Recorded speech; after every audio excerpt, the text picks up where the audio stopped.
Okay, so today, guys, we are back with another episode of Punt or No Punt, and today I am absolutely delighted to be able to welcome Peter Clarke to the channel. Peter, how are you doing today? I am doing well. It's a very busy day, Nick, but I'm really glad to be here, embarrassing myself in great fashion with these hands. I really appreciate you taking some time out of your schedule to play Punt or No Punt. I know you're obviously super excited to be playing today, and I like your very well-themed carrot-coloured jumper for the occasion as well. Absolutely. It's all about branding these days. You know, when the business gets this big, you have to have the chair, you have to have the jumper, and you even have to have like the trademark ready now. So we're good to go here. And I imagine your name is Carrot as well on the tables, but we are hiding that for obvious purposes. Yeah, these are PokerStars hands played by Carroters, so some of the beneficiaries of these hands will know what was up here. But yeah, perfect. And if you just want to say a little bit about yourself before we start, if people don't know who you are. Sure. I am a poker coach, professional poker coach, author, streamer, content producer, run it once coach. I train a university style poker school right now called the Carrot Poker School. It's kind of like a big part of the business this year. And I sell a bunch of training products like solver output ranges that you can get over my website at carrotcorner.com and stuff like that. But I'm basically a non-player poker professional, if that makes sense. I've kind of gravitated away from grinding for a living into all these other things, educational things instead. So that's me these days. But enough to provide some material for Punt or No Punt. You play enough. Oh yeah, I still play in order to like keep fresh and punt, basically. Oh, absolutely perfect. Well, that's your ideal for the channel then. So if you don't know the rules already, guys, you haven't played Punt or No Punt before, we have a contestant on the show today. It's Peter, and we will be taking 5 of his hands.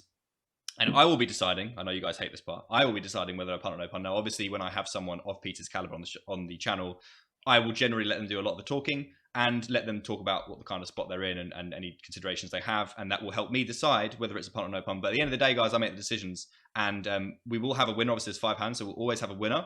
Either Pete will be punting too hard, which I'm hopeful to be the case, or everything's totally fine and Pete will come out victorious. Apart from that, Pete, do you have anything to say about these hands before we dive into the action? One of these hands I'm absolutely mortified by, and it's maybe the worst hand of poker I've ever played, but we'll cross that bridge when we come to the verdict. That sounds good. Oh, I hope it's number 5. We always like to have a special hand 5. So without further ado, Peter Clarke, you're playing Punt or No Punt. Are you ready? I'm ready. Bring on. Let's crack on with the King, Queen of Clubs. So our first hand, as we've said, is King, Queen of Clubs on the big blind. We're playing 100 zoom. Is that right? Yeah, I think a couple of these are at 200. I think most of them are at 100. Okay. This one is at 100 zoom. And we have a pretty mandatory 3-bet, I would say, Pete. Or not always? Yeah, pure 3-bet, but probably not like a massive EV swing. Probably like just at the point where it becomes pure. Yep. So we do 3-bet, and this is a bit bigger than I'm used to. Any comments on that? Well, my range in the big blind is going to be more polar, right? Because a lot of my hands are going to make a better call than they would in other positions. So if you imagine me having ace-9 suited here, right, which is a hand I would never 3-bet with in this configuration, or ace-jack, ace-jack probably 3-bet a lot, but like ace-10, ace-8, king-10 suited, stuff like that, I'd usually default to calling these hands, and the reason for that would be they have a very high call EV, and if you do 3-bet them, sometimes they get 4-bet, and when you fell through your opponent's range with those hands, their equity dips quite a bit. So I don't think out of position is a big swing. I think it's a bigger swing when you're in position and the EV of calling those hands is really high. Out of position, though, when I'm polarizing my range a bit more like that, and thus I'm going to have aces, kings, queens, jacks, ace, king, ace, queen suited, higher frequency, I probably want to go a bigger size, right? Because my bluffs don't really mind that either. So it's just polarized range goes a bit bigger. Small blind, I'd go 11 bigs here, actually, because I'm more linear there. Sounds good to me. As you can tell, guys, this is going to be pretty detailed. And we do get a 4-bet, and I imagine we have a call. I think in equilibrium we can jam. Okay. And that's based on the premise that villain is going to be 4-bet folding hands that actually have a lot of equity here, like king queen off, for example, has a ton of equity against king queen, obviously. Ace jack off, something like ace-5 suited. These hands are all ahead of king queen. So shoving in equilibrium here and then surviving against jacks and tens and kind of not surviving against aces, kings, ace, king, but then like getting useful fold equity is fine. I think flatting is better if we think that pool's a bit on the passive side with this 4-bet and we maybe don't want to jam anymore. Okay. And is there anything to note about his sizing? Like, do you think that makes you want to jam a little bit more because it seems a bit bigger? Or do you think that's... I wouldn't say it's huge. I'd say it's normal. Had he gone like 31, it pushes me more towards like jam or fold territory, just because if he is using the same range with that and he's folding a decent amount, the risk reward is better on jam, right? Cool. So yeah, we call them, which we've decided is absolutely fine, and we have a pure check, and our opponent decides to go small, which I expect to see either small or check. Would you agree, Pete? Yeah, monotone flops are very polarizing for me. They make my range. If I have Queen Jack of clubs, I have a really terrible hand now, and if I have Queen Jack of hearts, I have the nuts, right? So to an extent, they polarize my range. They also polarize hands like tens. If it has a heart, is much better than if it doesn't. Yeah, so sure. When your opponent, and also the king polarizes me, right? Yeah. If I miss it, I'm not doing so well. If I hit it, I'm doing really well. So when your opponent's range is polar, you normally want to pick a smaller bet, and when the SPR is lower, you normally want to go lower. So I think this bet's pretty normal. Yeah, completely agree. And we have a clear call, I think. No, cool. I mean, that's where you're wrong, Nick. This is punt or no punt. Remember. So, do you want to talk about in theory whether we want to have a call here or mixing any raises, or what are you thinking about when you decide to check raises? So the idea here is that like really low SPRs. The price of protection is less, like you're not paying that much relative to the size of the pot, right? So the amount of money left in the chip stack here is not that much. And if we call, we're probably not going to be folding a hand like King Queen at that much of a frequency, I wouldn't think, although I'm not totally sure. I've not piled this. I don't know what the equilibrium is exactly. Yeah. Therefore, if villain has if he's betting range, he'll be betting a lot of hands that have to call here that are worse, like jacks with a heart, queens with a heart. We unblock the Queen of Hearts here. We have the Queen of Clubs, but that doesn't block queens with a heart as much.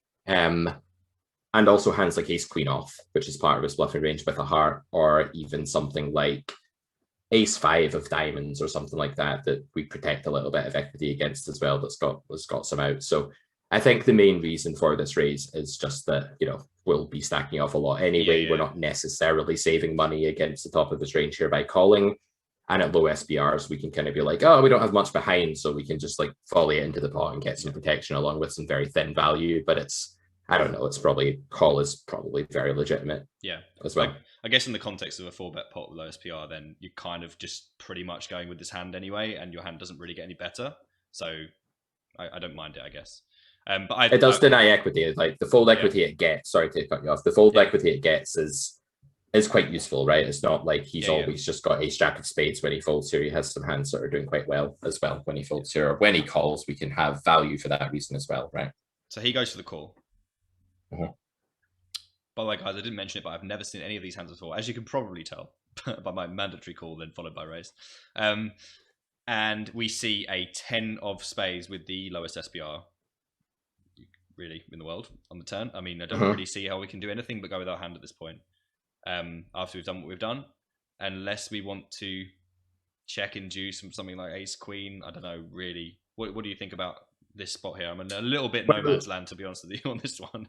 Yeah, me too. To be honest, it's not a node I'm that familiar with. It's definitely a node that if I was coaching a student, I'd be like slyly loading up the pile solver in the background to make sure I wasn't way off, or explicitly doing so maybe. But like, I think the deal here is that villain's range now is probably going to be filtered fairly heavily. Like he's likely, if he's got nothing here, he's likely got a lot of equity anyway, and therefore jamming is going to be useful. I don't perceive people having enough combos here of like ace queen of diamonds. I'm not sure how often they're supposed to continue ace jack of diamonds or something to my flop raise. I'd imagine it's not a lot anyway, but I think the only time we want to really go down and bet a check to induce avenue would be if we think that we're getting bets from hands that it wouldn't be useful to deny equity to or get value from. And I think here most of the hands we'd be getting to bet would be highish equity anyway, and therefore I think we're okay with jam. But yeah, the other thing that jam does is it kind of maximizes against stuff like tens with a heart, jacks with a heart, ace queen with a heart. I think they're going to check back a lot if I check here. Yeah. So jamming. Not 10, sorry, that's the set. Yeah. Jamming was my instinct. And I imagine we are in agreement there. And our opponent goes for the fold. Sorry, I'm supposed to say before he does anything. That's another rule that I've just completely ignored. I think generally speaking, people will be content that I have got to a point where I'm pretty happy with my verdict here.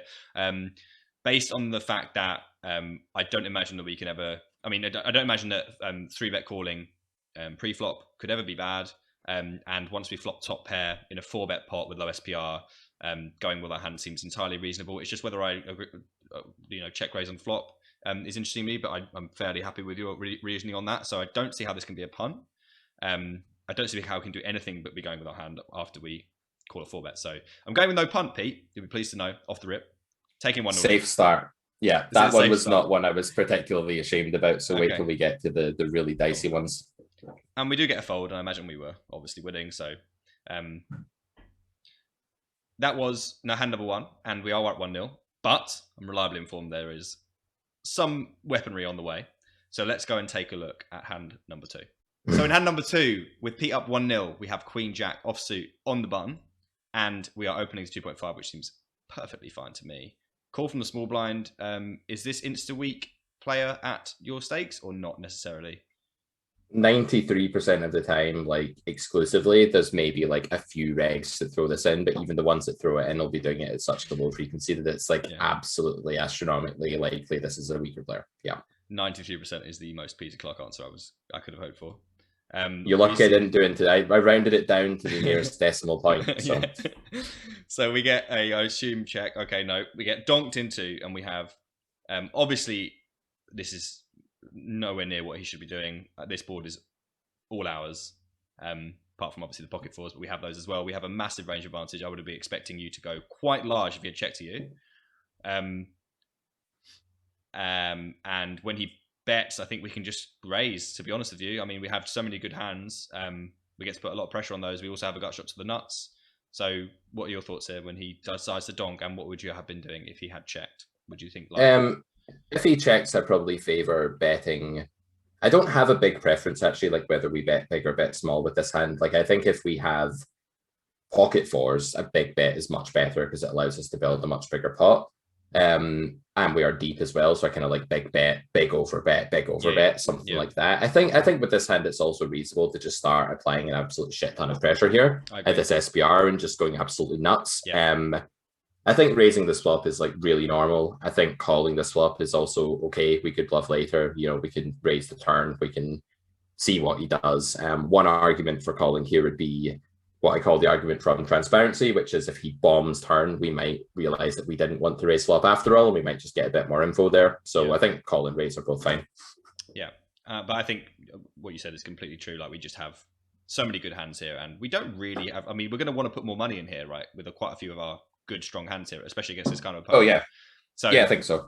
So I think this makes a lot of sense to be putting more money in with. I can't see any problem with that. But as you said, call also reasonable. I'd probably lean on the side of raise, but I mean, we're never folding, so anything apart from fold is fine. Queen on the turn, and our opponent goes for half pot. I'm pretty. I mean, this is just. I just don't expect us to have anything here very much when he goes half pot. But I imagine that we just have another call. But do we actually have showdown value against what he's doing here? I'm not sure. This could be the street we start to apply pressure. I don't hate it. I don't think that he has a lot of very good hands here, and we have a lot of good hands, considering I imagine we're doing this with Jack 10 and we're doing this with Queen Jack. So we just have all the sets, all the two pairs. It's really difficult for him to face a raise, so I don't mind it. But we did pick up some equity, but I'm just not sure how convinced you are that that's going to show down very well. What do you think? Well, again, we're not at the end of the hand yet, so like we could also argue for calling and then raising river if he goes small again. One slight downside to raising turn, and again, I think I want to preface this by saying I think raising turn is totally fine. Would be that if he does have a set, or if he does have Jack 10 or something like that, which is not impossible. Yes, he's bet half pot. I do agree with you that it's kind of capped, and I don't expect him to have the very best things in his range that often. If he does have a hand like a set here or two pair or something, he might rip it again just by being a fish. He may do that, and then that's really sad if we don't get to like mine that 10 gutter. So there's a little bit of like denying our own equity in position here that I'm not a massive fan of. I feel like on the river, he's probably going to be defining his hand a lot anyway further there, and I can just like overbet there or rip it or do something there as well. So I guess I favor call here. I don't think our hand will show down amazingly. That said, we don't have to raise the turn because of that. We could just take the equity now and then consider bluffing later as well. So Yeah. Again, though, there's definitely an argument here for just bomb raising turn and then I agree. absolutely annihilating river and just hoping that there's enough. Yeah. One other thing is though, like having it, like I'd be a bit more inclined to do that maybe with something like fours, because then I would unblock a lot more like pair plus draw hands like king jack, queen jack, etc. that I want to raise greedily against now, perhaps. Yeah. That are calling now. I think with queen jack, I'm a little bit more happy to just like see what he does on river, because if he bombs river for an overbet or something, like again, I might be able to be like, oh yeah, I'm glad I didn't raise the turn. Yeah, because then his range gets a lot stronger. So whatever, I think raise is fine here again. Yeah, something that I consider a lot of my stakes, which may stop me from raising, is that I expect someone that calls out the small blind then donks this board to be pretty terrible a lot of the time, and in general folding a lot less than I need him to when I start making plays like this. So I'm generally more cautious than most against players like that when I try to bluff. Okay, that said, if his range is far too wide in the first place and he has a hand like king 9 far too frequently here and he doesn't have a polarized enough range, it may be that he is under folding a hand that he's supposed to fold sometimes, like ace 10 or ace 5 or something like that. But if his range is full of like random merges like 5-4 and stuff like that, and also hands of betas like king 10, king 8 or something like that, then it might not matter if he's a bit stationary with some combos, because we could argue that we make that back by him having the wrong range construction in the first place. So I think there's a bit of push and pull there. Yeah, agreed. With enough said, we decide to call, which we have decided is just fine because we can still do some things and some stuff on the river.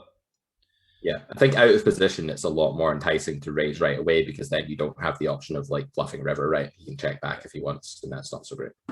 So besides ace 5, which I don't think is unreasonable, and 3 deuce, which is pretty unreasonable, maybe 3 deuce of spades, this has pretty much changed nothing. And our opponent checks. Now, you'd like the king 9s and the ace x. I expect to do this a whole bunch. Obviously, I imagine you're going to be pretty. I mean, you're going to be calling the turn with, I imagine, some pretty good hands as well. You'll know what those kind of things are. Obviously, fours you decided you definitely wanted to raise, but the kind of things that you're going to be calling the turn with that didn't want to raise versus this kind of opponent that you get here with for value. Yeah, I mean, I wouldn't really bother about that though. Like, I don't care one bit whether I have fours here or not. I don't think it's in any way relevant to my decision. Okay. Like, say I thought that raising fours on the turn was the best play with fours, which I actually do think. I don't really care, because like this is an equilibrium. He doesn't see my strategy and then get to, like go, oh, Pete's raised all of his fours combos, therefore he doesn't have fours now, so now I can exploit him. Yeah. Rather, he's just going to get here and not know what's up and not know what my strategy is. So I'm okay just like playing every hand the way I want to play it and not really caring what my range is doing. I don't generally buy into balance being much of a thing. I think balance matters in common spots where you will get re-exploited. Like if you're 3-betting 45% of the time pre, that's going to come back and bite you. But having fours or not having fours here won't, practically speaking, make any difference to my EV, right? So I wouldn't worry about that. But I would say I agree that like I can be perceived, if what we mean by that is that I can be, perceived to have a lot of those good hands, then that probably does matter, and that probably does bolster my fold equity here if I do decide to raise. So I guess against most reasonable players this deep, I guess if your opponent was reasonable, which is probably pretty much not, I would be concerned on my end that I raise a lot of my very, very good hands that want to bomb this river before this point. That's all I'm saying. But you're completely right. Against this opponent, I don't think it matters very much at all. We decide to bomb, which is our only real option if we want to bet, I think. And yeah, I mean, I probably would have found some aggression on some previous streets with this hand, but I understand where you're coming from. Whether this is a punt or no punt, it will come down to what I was talking about on the previous street, which is, do I expect us to be able to get someone like this who's going to be pretty inelastic versus our bet sizes with like ace 7? Do I expect him to fold here? We need him to be able to fold. So I'm not convinced they think enough. For the same reasons they don't think about what kind of value we're going to have here. They don't really think about what their hand looks like. Oh, I have a pair. Okay, going to call. And I think we've gotten enough information from our opponent on flop and turn and pre-flop to know that he's not very good. And I really don't like trying to get, especially just for one street, which is why if I'm going to try and bluff this guy, like I'm going to want to just try and find a way to pile in loads of money, I think, rather than just going for, a one barrel kind of attempt, trying to get him to fold a king or an ace, which is what we are doing here effectively. And I think that's optimistic against his opponent type. So on that basis, Pete, we're going to level up the scores at 1-1 before I see the result. Just because I don't think that we're going to get enough folds from this guy in particular. Do you think that's fair? I don't think this is a wonderful play. Like, I can totally get behind you giving it punt. Yeah. I don't agree that he's inelastic to all bet sizes. I think over bets. I think it would be fair to say, like, if we bet 15, or if we bet 17, or if we bet 19, he'll be inelastic within that region. I think that there are like sudden elasticity zones with weaker players sometimes, where as long as you hit like something that's clearly like a very, very large overbet, they might be folding all of their range to it. Some of them might be, some of them won't be, like you said, right? But I don't think that we could say loads of weaker players are inelastic when you bet 18 compared with 37. Like, I think that would be maybe untrue. That said, I get it. Like, there's only one street we're going after his range here. Like, because it's the end of the hand, I do agree it's like a lot easier for him just to click call with ace-7. Yeah. That said, there's a lot of different types of weaker players. Just because he's shown himself not to be very good doesn't necessarily mean that he'll turn out to be a huge station. It might do, and it will increase the chances of that.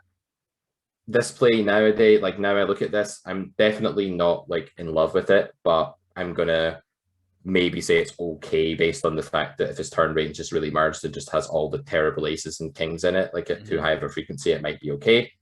I can get behind punt though. I think I think one thing we could have done here would be to bet like 31 or something. Like, I don't think the extra 6 big blinds is giving us much more fold equity at all. So in that sense, I do agree with your verdict that it's like we lose elasticity once we get above a certain bet size. Yeah. So while I would bet 31 instead of 18, and I would expect that to yield like way more fold equity, I don't really see what the extra 6 big blinds here are doing, to be honest with you, against the fish. So that's fair.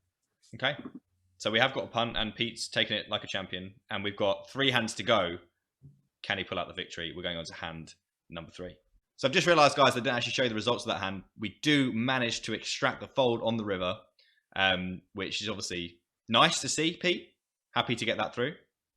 Yeah, I mean, he probably folded 9-8 of spades, but still. Yeah, it's true. But without further ado, we're going to go on to the next hand. So in our third hand, we have pocket tens.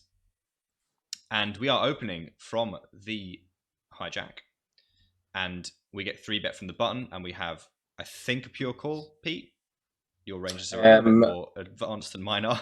So I mean, yeah, like mostly call it. There could be a little bit of 4-bet here. And then if we face jam, we're like really indifferent. But of course, like some of the equity we deny here is extremely useful to deny.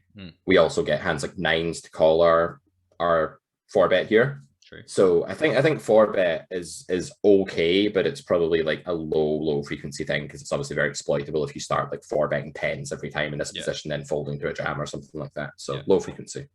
And we do decide to call, which is absolutely fine.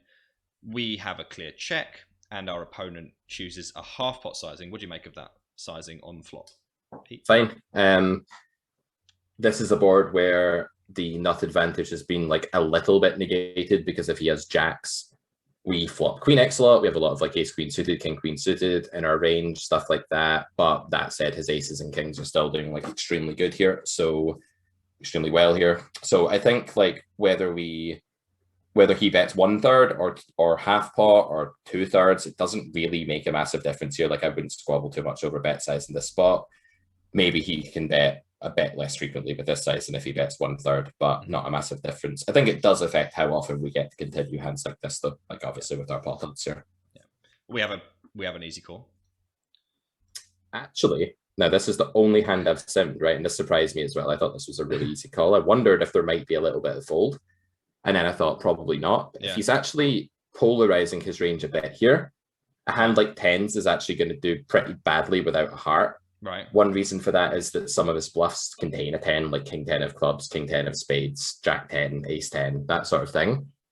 Another reason is that if we don't have a heart, his flush draws have more equity, and we have less equity. And so for 1/3 pot, we never fold tens. Apparently, Pile Solver against an optimal c-bet range here for this sizing would fold this hand about 35% of the time, which I wasn't doing, to be fair. So I've probably taken all of the combos of this. Yeah. Yeah. I'm going to stop saying things like easy and mandatory from now on. We have a clear check, and our opponent goes for another bet. Now, I mean, the Queen 10 suited is definitely a hand that our opponent could have, and we do only block one of those combos. I'd obviously prefer to have. We want to have the 10 of hearts on the flop, and then on the turn, I think 10 of diamonds, 10 of spades. If we are going to continue with all of our tens on the flop, is the best combo of tens, but not by a massive distance. Although it's definitely nice to have. But I imagine that we can still probably continue here. Probably slightly premature once we defend flop to fold the turn. What kind of range do you expect your opponent to be going 2/3 with here? I think there's two possibilities here. One is that villain is under bluffing, and the other is that he's over bluffing. I think it would be very, very hard for most humans to hit a balanced frequency. However, if there are enough people that are under bluffing to cancel out all the ones that are over bluffing, then of course we could see pool being actually balanced here, just as an aggregate, right? Even if the individual players that make up pool aren't balanced, pool could be balanced on average. So that's not really useful, sorry, but that's like how I would think about it, right? We don't know what this guy's doing, but we can kind of try and estimate like what pool is doing. This hand, I think we can fold. I think if we're pure calling this hand, we're definitely over defending because we are also going to have a queen, a flush draw. I think it's worth pointing out that like ace, jack of hearts is a much better call than tens because it's got some showdown value still, and it's got lots of redraw as well and implied odds, whereas tens doesn't. We can, of course, also have king, queen, queen, jack, queen 10 suited. We've already called a big flop bet. We can have ace, queen suited.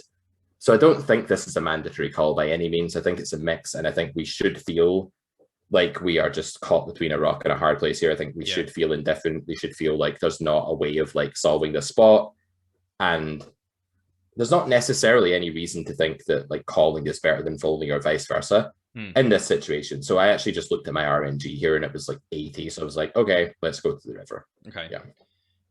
I expect a lot of checks on this turn from villain in position. We just have, like you said, a bunch of queens, and he is going to have some like, well, I mean, what do you do with aces and kings in villain's shoes here? I mean, I think you're going to at least want to check sometimes, especially. I think kings probably should bet quite a lot, like if not pure. Whether people will do that or not, I don't know, because it's very easy to just look at the spot and be like, oh no, like there's another queen. Yeah. But I have a lot more combos of like jacks, tens, nines, eights than I do of queen X if you count the combos. And when you hold two kings or two aces in villain shoes, you really cut down the amount of combos of those of king, queen, or ace, queen that I can actually have. So I don't actually think that this is necessarily going to be checked loads, but I think it should be checked maybe 60% of the time or something like that in GTO. And the question is like, what does villain need to be bluffing with here? Well, ace 5 is like a very easy bluff to find, and then he has things like king jack, king queen, king jack, king 10 are quite easy bluffs to find as well with those attractive blockers to a 200 NL reg. So I'm not sure I think this spot's going to get like under bluffed or anything like that. I'd be kind of careful about that. And if I don't have a strong feeling, I tend to resort to what I think is right in equilibrium, especially when I'm playing, 200 NL at like 10 a.m. in the morning on a Tuesday or whatever this was. I think it was some unfavorable pool like that. So I don't have a strong feeling on the turn. I'm not ready to like say this is definitely a fold, nor am I ready to say this is definitely a call. I really feel very indifferent here. That probably means that pool's doing an okay job in this spot, if I'm right about that. This is a pretty ugly spot, to be fair. We're not meant to be happy here. We're meant to be 0 EV if we fold, 0 EV if we call. So if the pot's, already 35 big blinds and we're entitled to 0% of that pot, of course we're unhappy. That doesn't make it fold though. We're just entitled to nothing, whatever we do. Yeah.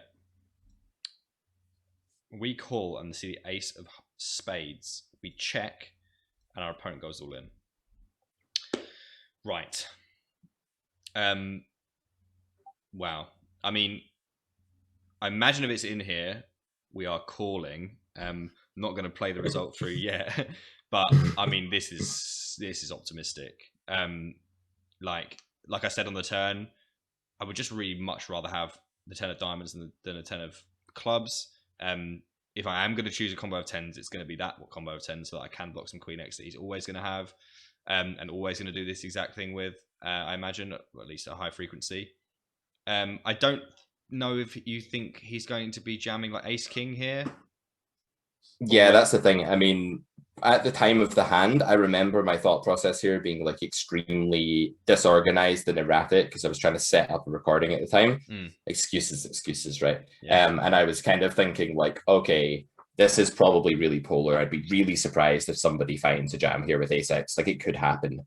I'd be quite shocked because in position, it's so tempting to check, and it's also so tempting to have a thought process that would run along the lines of, I don't think villain, i.e. me, is going to pay off with like jacks through eights here at much of a frequency, right? Those hands are extremely prevalent in our range still, but they're also very superficially unattractive to call with. So it looks like a spot to me where villain should pretty much always bluff if he's got like king jack or king 10 or something. Like, these hands should just like bluff all the time.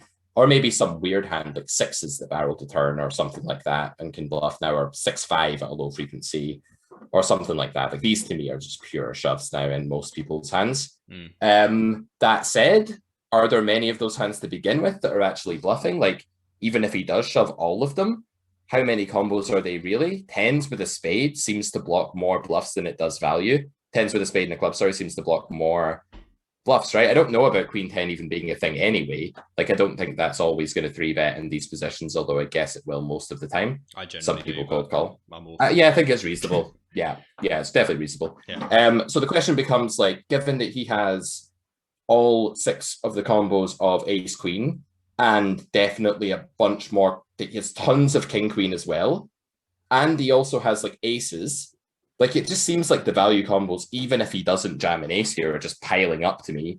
And the bluffs, even if he shoves all of them, like, at the best case scenario, we like come close to breaking even if he always bluffs or something. It feels very bad to me here. And I, at the time of this hand, I kind of didn't estimate correctly how many value combos villain actually had. For some reason, I forgot that offsuit queens are very prevalent, right? And that's kind of a problem for us. Huge problem. King queen off, loads of it. Let's just put your money in, Pete. I'm gonna have to go with punt on this one. I think if this didn't get punt, there'd be something very wrong with the process. No, the process is holding hard, and we are definitely punting here. I just don't. I mean, you've even said a bunch of the times where you said, "Oh, he's bluffing here." You said king 10, well, we have 2 10s, so totally. I'm just not at all calling this river. No. And definite punt from me, Pete, which leaves you down 2-1. Well, we've got to win the last 2 then. I will say that the solver was calling 8s in this spot at some frequency, and that makes sense, right? You're not blocking anywhere near as many bluffs. 10s is like literally, apart from jacks, 10s is like the stupidest call here ever, basically. And this was an absolute punt moment where I wanted to call, and I pictured seeing king jack. Like, I was about to fold, and my brain like had a mirage of king jack. And it's something that hasn't happened to me for a very long time, but something about this spot just triggered me into having that hallucination. And then I called, and lo and behold, villain had results, please. Ace not queen. King Jack. The nuts. And I think I'm not surprised to see this at all. So it just goes to show, guys, we're all human at the end of the day. Even though Peter does seem like a bit of a robot, he does have his old King Jack mirages from time to time and ends up punting off whole stacks at 200 zoom. So I still have emotions, Nick, at the end of the day, right? I still have mental processes that are designed to keep me alive in life as well. I didn't evolve as a poker player, so I'm screwed in that way. So what can I do? I don't know, mate. Without further ado, we're going to move on to hand 4 with Pete 2-1 down, needing both of the last 2 hands to bring it through. Can he do it? Let's go and take a look. Let's do it. Okay, so our 4th hand with Pete down 2-1. Pressure, Pete? Feeling this? I'm feeling a bit nervous, because I'm starting to question my own integrity as a poker professional and coach. So that's what punt or no punt does to people, man. Yep. We get 3-bet, and I imagine we have a call. Any 4-bets? I think it's a bit good. I think if we want a 4-bet bluff here, we could use ace 10 suited, king jack suited, something ace 5, just not this. And villain did start with less than a full stack, so I've noted that. And we will see a flop of Jack, Queen, 5. That puts me off for betting even more Yeah, because like the jam is just coming more often Yeah. against someone that's too tight. Yep. Agreed. We have a check, and a villain goes small, and versus small sizing, we obviously want to have some more raises. And I think this one looks pretty good to go in and thread in as a raise. I don't mind a call, but I think raise is my favorite. Yeah, I think I don't really have a big preference here at all. I think Ace Queen has a very high pot share here with either option. Its showdown value is huge. Its call EV is also very good. Yeah, raising is fine too, and lots of good things can happen that way. I think this is just a mix for me. I don't see a reason to pick one line over the other. Yep, I think we agree. I think if I had King 10 suited or something, I'd raise way more often with less call EV and higher raise EV probably. Yeah. So yeah. Happy with call? Absolutely fine. Turn is an 8 of clubs, and we go for another check, and our opponent bets around 2/3 of the pot. So this is one of those spots out of position where it feels really ugly. Like we had a great hand on the flop. We really wanted to obviously bang off a diamond, but we didn't. And now we're in a spot where the board's just got a lot worse for us, and calling feels really ugly because then we have to check a lot of rivers and fold. Do we somehow want to thread in some sort of raise here? How do you feel about this spot on the turn? Well, folding is out of the question clearly because we're getting like 2.5 to 1.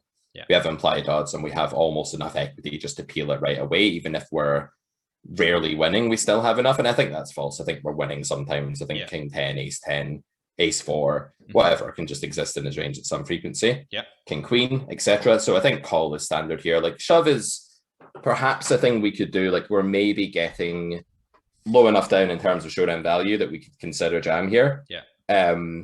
We would need him to be then. The problem is that a lot of the Jack X has redraw with it. A lot of the hands that are bluffing, we're annihilating them, like King Queen or something already anyway. So I don't mind so much calling and checking the river. Like when you have this much equity and some showdown value, I think it's just the play. Yeah. If I thought my opponent was nitty scared kind of guy that was going to level himself into folding kings or aces here, I would absolutely shove. But without that read, I think I just veer towards call here. Probably. Maybe something like Ace 10 of diamonds, Ace 10 of clubs. Absolutely, because then you're not even chopping with Ace Queen anymore, and you're probably just going to do way better with raise in that spot. Absolutely agree. Yeah. So as with the flop, our hand is just still a little bit too good to start doing that with, and we decide to call, which I think is my preference as well for sure. Yeah. Queen of clubs on the river. It's not really what we wanted, but I guess we'll take it. We have another check, and our opponent bets. Ugh, that's a really grim spot. I mean, I really don't expect this sizing to be a bluff very often from this kind of player, assuming that he is weaker based on pre-flop, having short stack, shorter than full. What do you think of the value range here? It's interesting, isn't it? Because do we expect him to bet something like kings? I'm not sure. I imagine yes. I guess he can have some queen jack, maybe jack 9 that he 3-bets. Certainly pocket jack still worth a bet.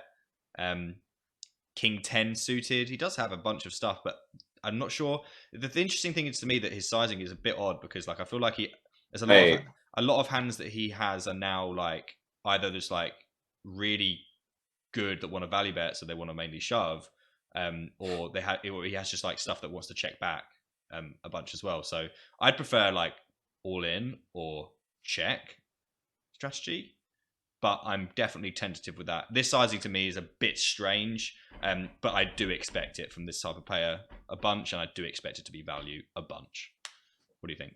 Right. I think the value range is small, right? Like I think like Ace 10 and King 10 are a possibility. Queen 10 is heavily discounted. And a lot of these guys aren't 3-betting just random broadways pre either, right? So they're not maybe 3-betting the suited broadways at a massively high frequency, given that he's recreationally started without a full stack. So like one thought that I have here is that something like Ace King is in his range all the time pre and is still 12 combos. And if he's bluffing with that at any reasonable frequency in the river, I could maybe see this being bluffed at a fair clip. Like, okay, he may give up Ace King, but if his value range is mostly straights plus for this sizing, like I totally disagree that Kings is going to show up here. Like I don't think that's really something I see very often unless the guy's very bad. I think that would be an absolute butchering of the hand to bet kings for this size. Oh, It could be very bad. I don't disagree, but I'm not saying it's not possible. It's not impossible, but I think it's extremely unlikely, like Yeah. based on empirical observation of just like seeing students play tons of hands and playing tons of hands myself. I don't think it's likely. I think stuff like sets are still possible, but a bit discounted, and I would see recreationals, especially on the Queen of Clubs, actually check back sets here as well sometimes. So I think this comes down to whether the pre-flop range formation contains so much ace king and whether the value range is small enough that we get 28% equity by calling here. We don't need to be usually winning or anything like that. This can be usually value and we can still have 30% equity. So I don't know. I'm a bit torn about this one. I don't love it. I certainly don't love it. I don't know. Let's go to your verdict. I'm interested to see what you'll think of this one. I like what you think about ace king. I think if you had ace king, that makes a lot of sense. Blocking some king 10. If you had a club, then, but I just prefer a shove. If you had like ace king with a club and no diamond, I'd just prefer a shove. I'm not sure. I don't really want to fold, like you said, getting this price, to be honest. Having said that, I expect this sizing to be just a bunch of straights. Like I was trying to find other value that makes him want to bet this sizing, but like you said, kings is just super unlikely. Although I don't think it's. I mean, who knows? We don't know anything about this guy. I imagine, apart from the fact that he had started the short. No, I don't think we. I don't think we knew anything though. Yeah. So I imagine that he definitely has a bunch of 10x. And I imagine that he's the kind of guy that doesn't want to go small because he's not getting enough value, and doesn't want to jam because he doesn't want to be wrong. And get snapped off by a flush. So I imagine he just has a 10 a bunch, but 28% is a pretty good, damn good price. So I think we're just going to have to call, which makes this not a punt. I think. Yeah, I think it's really close. I'm not sure in this one either, but I think like the logic of, like him not having that many tens is also quite prevalent here because ace 10 off or whatever, they're not always 3-betting hands like king 10, ace 10 off or something. So when we've got an ace and a queen, they don't have very much ace 10 suited either. Yeah. And tens really shouldn't be betting turn off, and it might, but it shouldn't be like a huge frequency thing. And I also think that some straights and flushes would go greedy here. Like I think flushes are a thing, of course, as well, right? Yeah. Ace 10 of clubs, ace king of clubs. I think a lot of time they'll bet bigger than this on the river. So I'm inclined to just hope this is just almost exactly ace king or ace 10 of hearts or something enough to call. And yeah, I think I would have accepted either verdict with this one as well, to be honest with you. Yeah. I have a guy in my Discord that says, I mean, this isn't half pot, but he's just repeatedly says that if you have a bluff catcher and a fish bets half pot on the river, you just always call. This is a little bit more than half pot. We are getting an exceptional price. Do I think we're going to win? Probably not. Do we need to win very often? No. Hence, no punt. But it's very, very, very close. He's just going to have a 10 a lot, but he needs to have a 10. He can have a 10 72% of the time, and that's okay. Yep. Yeah, totally. That's the thing, isn't it? So we call, and he has 2 of them. He decided to just merge horrifically on the turn. Yeah, which the turn is bizarre. odd. I was going to say 10s, but then I was thinking 10 doesn't. I don't know why you would do that on the turn. But then again, it's just like we were talking about. It's just really hard to put people on anything when they're, short stacking, and it's dangerous to start doing so. But I think getting the price we were getting, I'm okay with it. There's also a chance we call and he's got like king queen and just didn't understand life, or has like exactly ace jack and doesn't understand life. Like that's very plausible at some frequency. So I think your friend in Discord is 100% right. That when a fish doesn't go about this, maybe he's wrong about everything else. Maybe he's useless at poker apart from that. But he's actually when he says that, I think he's right, because I think when a fish gives you close to 3-1, and he could be merging worse, and he could also just be randomly have a crazy range that you're not expecting, and could go greedy with like the really big hands like flushes or king 10, it's going to be quite hard not to have 28%. So as much as I hate making this call, I think probably no punt is what I would go with as well if you made me choose. But it's close. It's very close. I mean, half pot, I'm definitely going with no punt, and then this kind of bet's a little bit closer, but not, But anyway, shout out to Hildreth on that one, and we will go on to the decider, because we're 2-2, Pete. I imagine this is pretty close to the pinnacle of your career, but we will see what you can do. I believe we have the 9-7 of hearts, which sounds exciting. So that sounds punty, doesn't it? Just 9-7 of hearts. So let's go to the deciding hand. It's hand number 5. Pete is 2-2. Can he do it? Let's take a look. So in our final hand, we have 9-7 of hearts, as we've already said, and we're in the big blind, and we're at 100 zoom. It folds to the small blind, that's good. And we have a call most of the time. Pete, any 3-bets?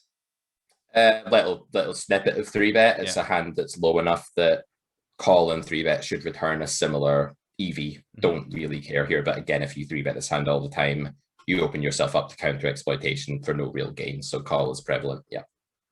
Pete? Yeah. 10-8 king, 2 diamonds. We have a straight draw. Shaping up. Shaping up nicely. We do have a straight draw, which is not nothing. And our opponent goes very small. And I think we have a call. Any notes on that? Mix. Don't mind call, don't mind raise. Wouldn't assume that one's better than the other here. Again, I think the call is about 90% in equilibrium. My friend Sam, actually, that I do the stream with, this hand was played on a Monday morning stream. Maybe some people have already seen this hand, but it was so good that I had to put it in anyway. I have seen it.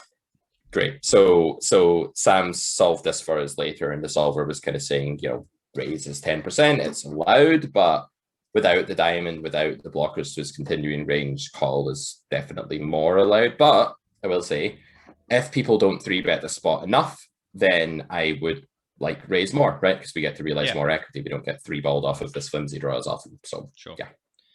We call, which is totally fine. And we see the 8 of spades is shaping up to be a little bit more interesting now. And the opponent goes for another small sizing. What do you think about that? Fine. Our range is polar. As our range polarizes, his bet size should drop. Theoretically solid. Cool. Shut me up. Let's have a look what we're going to do. I imagine if you think about it, Nick, right? So if that was a brick, I'd be very capped, right? And he would have a very large nut advantage, and he'd still want to press that polarization advantage by going very big. Now what's happened is that many of his hands have fallen behind many of my hands, right? So now if he's value betting with a king, it's much thinner on the 8 than it would be on a brick because so many of my hands beat him. Therefore, if he wants to bet here, he's probably going to want to use a lot of block and a lot of 75% pot, and he's not going to want to overbet so much on a card that totally just uncaps my range, right? So I think this is good by him. Okay. So I imagine we can probably, call is getting a little bit thin, but getting a very good price. How do you feel about bumping it up here? I am very wary. I love it, and the solver says it's pure. Actually, I didn't think it was pure. I thought it would be a mix, and I rolled high, and I did raise here. But apparently, with the best blockers in the world, you block 8x extremely effectively here. You have a fairly low call EV, as you allude to. It's nowhere near a fold because it's not just your equity that matters when you call it your EV, and when you're in position with implied odds, your EV will be a bit higher than your equity, right? But so we will get 20% EV here really easily. However, raise is probably even better because we block the top of his range and we have a ton of 8x, and call is not that great. So raise is likely to be as good or better than call here quite easily, and both are going to be much better than fold. So again, just trying to compare the EV of the options. I was well shocked though when the solver was always raise this combo. I thought it would call sometimes, but it's always raising here apparently. I like it. It's probably not something that I would do, but I'm not very good at this game. I'm certainly not as good as you. So raise seems pretty reasonable to me, and the sizing looks pretty good. Definitely going to want to start to put some pressure on. If we did have an 8, for example, which we do have a bunch of, as you've alluded to, then we're going to want to start putting some money in this pot. So this sizing healthy looks pretty damn good. Yeah, and before the river comes, and before we enter the realm of bedlam, I just want to say we are repping 8x here for value, right? So that's what we're saying that we have at this point, and that's something we should bear in mind on, drum roll please, a call river. Oh my this God. River. This looks a lot like the Ben hand from the hand 5 of his punt or no punt in some ways, because I imagine now we are trying to get him to fold top boat, which is exactly what Ben tried to do with 5 high, and it ended up getting a tank fold from a middling full house. So he checks, and we only have one option here. If that's what you're saying, we have. Well, if we're going to go for it and we're repping 8x or nothing, there's only one sizing that makes sense, right? That's all in.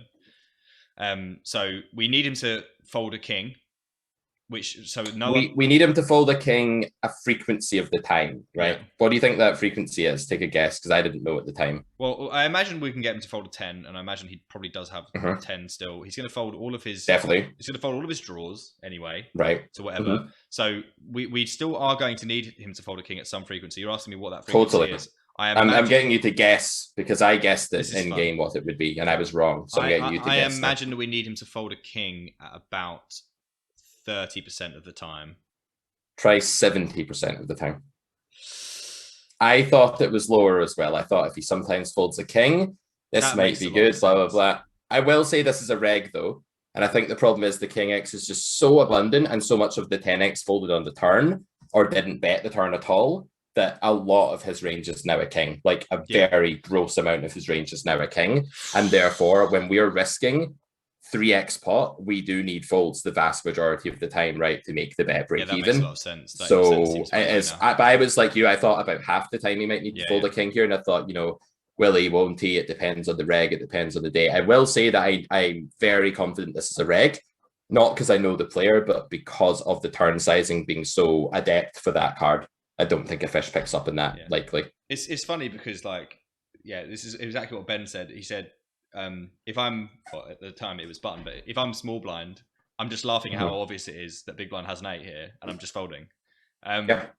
Which is effectively what you're trying to say here. It's just the ultimate level. So, I'm like, hey bro, like I told you I had an 8 on the turn. Yeah. I've still got an 8. What do you think I bluffed this river? Do you think I'm insane? You think I'm like, do you think I'm like Tom Dwan in 2012 or something? Yeah. No, like I'm not. I mean, the 8 of clubs is just, I mean, it's just great. I look, we're wagering all the money. We know that. If we need look at my suits, Nick, as well. Look at my suits. I know your hearts, suits, man. The fucking hearts. I know, but like, we're trying to get. I mean, I guess he can have an 8 as well, can't he? So I guess it's okay. But like, we need him to fold a king 70% of the time. I mean, I didn't know that before, and obviously mine was a way low ball, and in hindsight, that's just way too low. Because we are risking, like you said, 3x pot. I mean, there's just, I just don't back him to fold a king and often enough. I don't think this is just. I mean, it's just if I can't give Ben a punt and you not a punt. This is just wild. I'd love to know what the solver's doing, but not until I've said what I want to do. I just don't think that. I mean, we made it 11 on the turn. It's just a matter of how much of his range is comprised of kings. Like you said, I think it's loads. And now we are in a situation where we need him to fold a king, and I just think it's just way too optimistic in general. Although our combo seems pretty good. I mean, do we think he's folding a king 70% of the time? I know that I didn't know that before, but like, do you think he's folding a king 70% of the time? I think if he's good, then yes. Like, I think if he's a player that wants to try and exploit pool here, then, and if I was just an innocuous unknown, I think a reg would fold a king to an unknown here very often. However, but you're you. I am Carroters, and people generally know I'm Carroters, and they know that I make videos to run it once. They know that I stream, and they know that I coach, and they know that I'm not shy of a punt, and also not shy of a no punt. Right, I like to invest money. I like to play hands that would make it onto your show, Nick. Right, yes, so absolutely. I mean, therefore, you've been building up for this moment to get on the show, and this is your exactly a whole career. Yes. So he also has aces, by the way. We should say. Yeah, I think aces is a fairly weird hand. I mean, it's probably good as long as he has the ace of hearts. Well, actually, no, because ace 8 off is really prevalent. Yeah, ace is a really nice bluff catch by him, actually. Yeah, fair. I will say that if he's going to mix his kings and he's going to be like calling sometimes and not other times, he wants to have king 9 with the 9 of hearts, or king 7 with the 7 of hearts, right? To block an 8, yeah. Because that blocks my 8x. So I actually don't just block his 8s here, but I block the kings that are going to be the highest frequency calls as well. Yeah. Just a quick aside, just in case I can. I think I know where you're going here, but just in case I can like sway you, you know. I'm really sorry, I can't do it. I look. Fair. I mean, if you're gonna jam an 8 here, this is the only thing. If you're gonna jam an 8 here, which you are, we need to also jam something that isn't an 8. Well, we don't. If you think he's underfolding, then we should just jam the 8, exactly. Right? Unless, if you're right, we should just jam the 8. Exactly. You're saying he's a good reg, so I'm assuming that he will know that we have 8s, and therefore He can fold sometimes. If is it 30% of the time? This is super close. I mean, Ben's one was a punt, and I can't see any good reason to not give this a punt, given how often. I mean, it's just so often that he's going to have a king or aces here. I just don't. Totally. I just don't back even a good reg to be like, and like you said, and I think this is what tips me. It's fucking Carroters, for goodness sake. Are we really going to fold a top boat to Pete Clarke in this spot?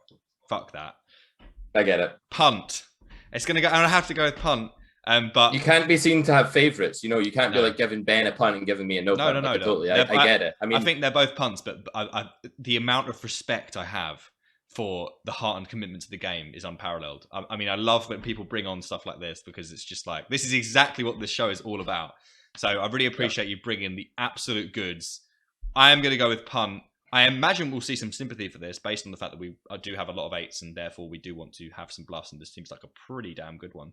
This one was pure by Pio standards, but of course, that's assuming that the opponent folds 70% of King X. So the minute that you disagree with that input, that he folds 70% of King X, you then have to give it a different verdict. And it wasn't so profitable, even at that fold equity, that it was like setting the world on fire. It was clearly better than not jamming.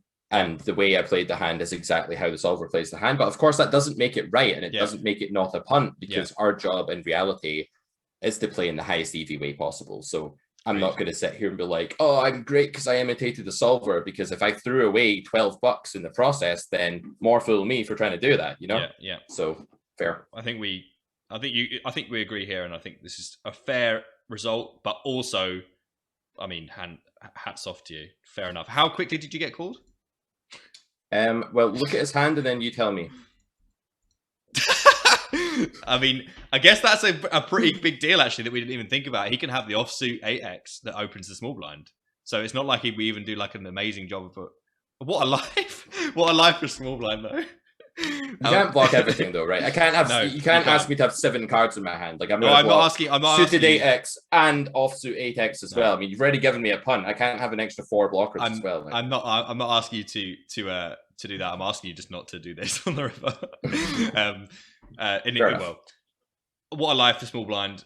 What a thoroughly entertaining hand, and a great set of hands. Thank you so much for being on the show. We're going to go for a quick conclusion now with Pete, and then we're going to wrap up. So guys, that's going to do it for this episode of Punt or No Punt with Pete Clarke. Pete, thank you so much for today. I do like to have the end screen with a giant pile of your money being pushed over towards the small blind. How do you feel it went today? I know that you've lost 3-2, but some excellent hands in here, some really close ones. I would like to know what people's scores are. But how do you feel it went today? Did you have a good time? That's the main thing.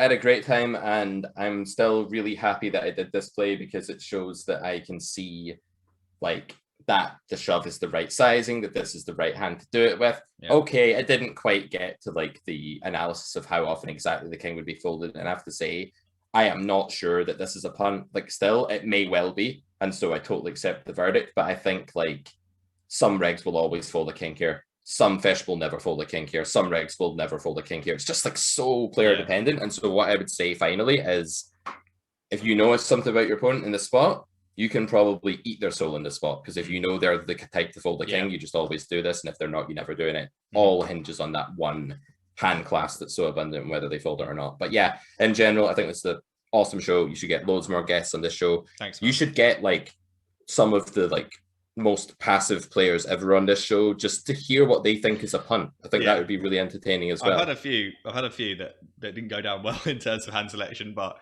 I enjoy having everyone on, because at the end of the day, quite a few people will, they'll bring hands that they're not sure about, and they don't know whether they may just be way under bluffing, and then this show can show them that you're allowed to do things like this in theory, but maybe not all the time. Who knows? I don't think we'll ever know if this guy was folding a king more than 70% or not. Yeah, we won't know. You have to go with your gut and what you think pool is doing, right? And you have to take an average of that. I guess if we had gotten snap called by a king, then we would have had a pretty good idea of what this was going on here. But yeah, if we get snapped by a king, it's so painful. When we get snapped by an 8, it's almost like cathartic. It's almost like pleasurable in some way. It's like, oh, at least we didn't get exposed for making a bad play. It's kind of funny. It's just like one of those things that it's so tragic that you can't help but just like smile about it, really. You can hold on to the fact that he may well have folded a king, but who knows? But we have lost 3-2, but I really, really appreciate you coming on, taking your time. I know you're a very busy man, but thank you so much for taking the time to come on the show, and some excellent hands. That's going to do it, guys. Pete, thanks a lot. Good luck with everything. Yeah, been a pleasure, Nick. Keep up the great work on the stream and the YouTube videos, and I look forward to tuning in for more episodes of Punt or No Punt soon. Thanks, man. Thanks a lot. See you on the next one, guys. Take care.